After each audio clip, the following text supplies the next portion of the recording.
저는 GCTC 45기 훈련생 포항지구 김주은 간사입니다.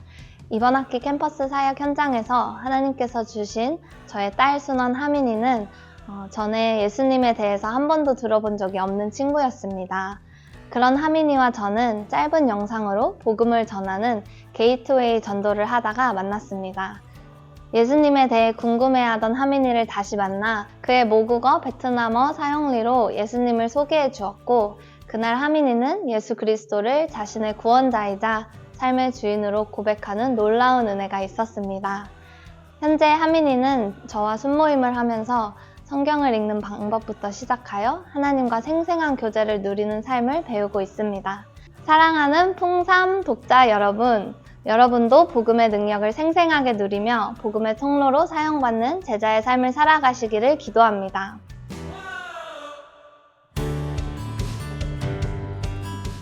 오늘 말씀은 예수님의 부활 이후 부활의 소식을 전하는 장면과 그 후 제자들에게 주어진 지상명령을 담고 있습니다. 예수님의 부활 이후 예수님의 시신을 지키던 군인들이 그 사실을 알게 되었고, 이를 대제사장들에게 보고합니다. 그런데 대제사장들은 부활의 사실을 숨기기 위해 돈을 주고 예수님의 제자들이 시체를 훔쳤다고 거짓말을 퍼뜨리도록 합니다. 이렇게 해서 명백한 역사적인 사실인 예수님의 부활을 많은 사람이 믿지 않게 됩니다. 반면 예수님을 따르던 제자들은 예수님께서 다시 만날 것을 약속하신 장소 갈릴리의 산으로 가기 위해 지체 없이 이 길을 떠났습니다. 오늘날에도 예수님을 향한 사람들의 반응이 다릅니다. 예수님의 부활을 진리로 받아들이고 그것을 전하려는 사람들도 있지만, 그 진리를 부인하거나 왜곡하려는 이들도 여전히 존재합니다.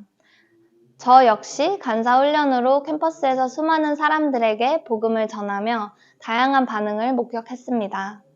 복음을 듣고 믿음을 가지게 된 이들도 있었지만 거절당한 경우도 많았습니다.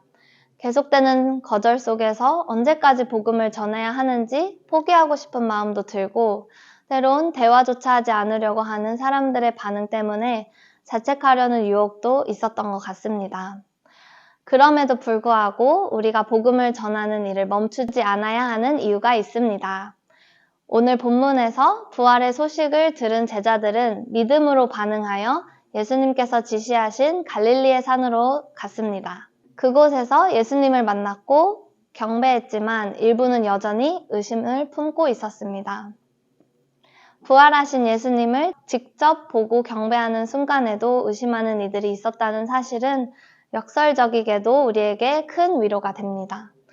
그들도 우리처럼 불완전한 믿음을 가진 연약한 자들이었음에도, 그리고 그들의 의심을 아시면서도 예수님은 그들에게 가장 중요한 사명을 주셨기 때문입니다.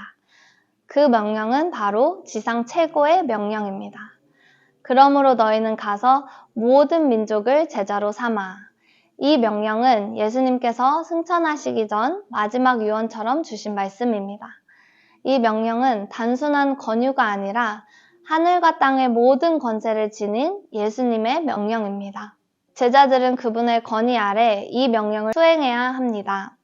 중요한 것은 제자들이 완벽한 사람들이 아니라 예수님을 향한 순종과 경배로 그 사명을 받았다는 점입니다.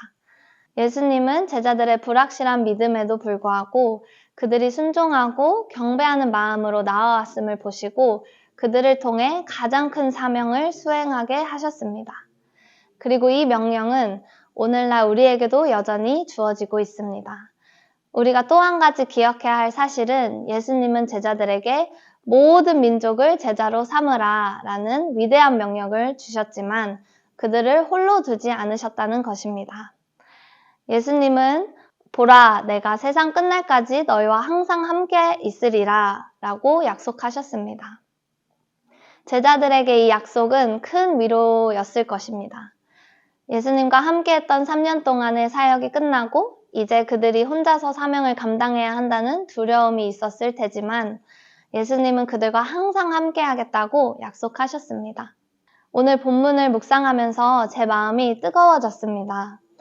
제자들처럼 불확실함과 망설임 속에서도 예수님 앞에 나아가 그분을 경배하며 순종하는 삶을 살아야겠다는 강한 결심을 하게 되었습니다.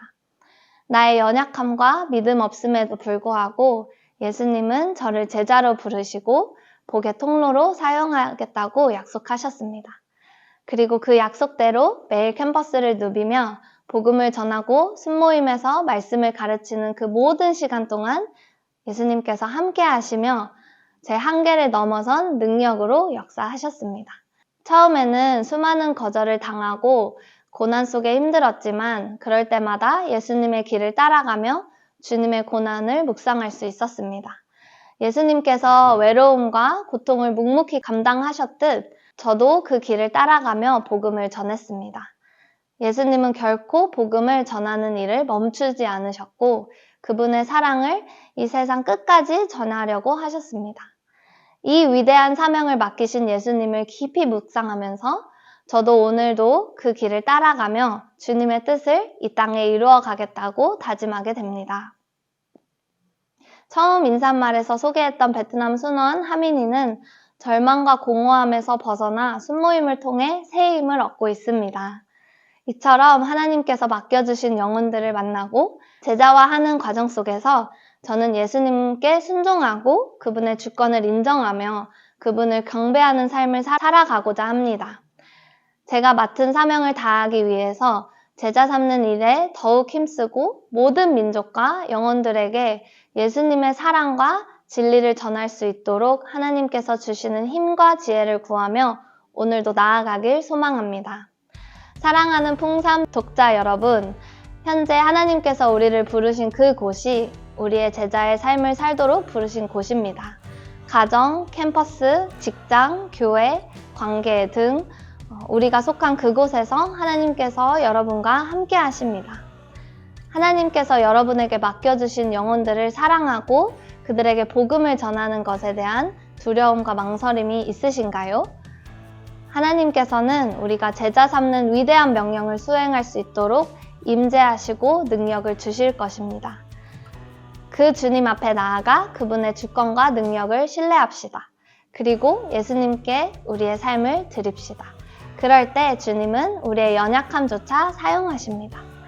주님께서 우리와 세상 끝날까지 함께 하십니다. 순종으로 드려진 우리의 삶을 통해 하나님은 그분의 크심을 나타내실 것입니다. 그것을 믿음으로 예수님께서 맡기신 위대한 지상명령을 이루는 삶을 살아가시길 주님의 이름으로 축복합니다. 샬롬.